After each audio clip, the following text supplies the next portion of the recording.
What the heck is a Trump account? The Treasury is going to deposit $1,000 into an investment account which invests in index funds for every kid born in America from the beginning of this year until the end of 2028. Where did this come from?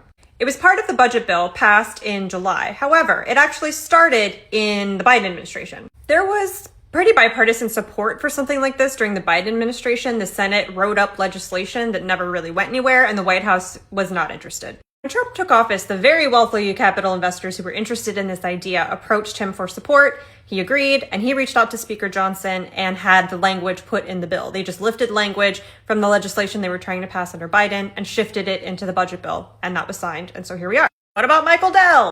Now the accounts are only available for children born within this 4-year time period.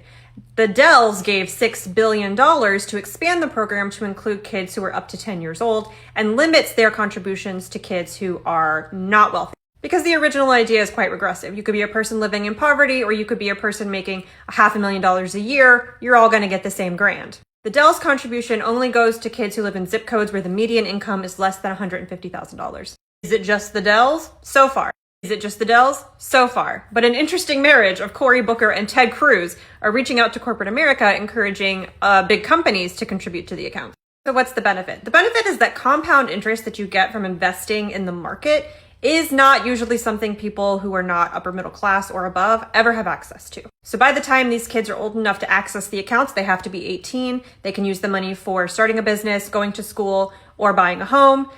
They should be obviously bigger than $1,000 as long as the economy hasn't collapsed on itself, which is never a guarantee. What are the cons? There are a few. First, the way that it's designed is that it's dependent on billionaires and corporations to be generous. It's all very Gilded Age, Rockefeller Library kind of a thing. The second is that it's complicated. This is from the Tax Foundation. There are already 11 different tax advantage savings accounts that parents can access. Also, this has been tried in a lot of different ways, not just in other countries, but in some states. California has a similar system. The UK has tried a kind of universal trust for kids in a similar way. They don't work.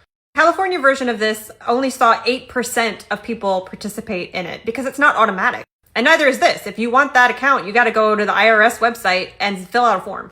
People aren't going to do that. UK had similar uptake issues where people forget they have the accounts, never realize they had them in the first place. It just doesn't work. The reason why this idea originated with capital investors and is cool with Trump is because young people are generally suspicious of capitalism, and this is designed to give them skin in the game. Since schemes like these don't usually pan out, that's probably not going to happen.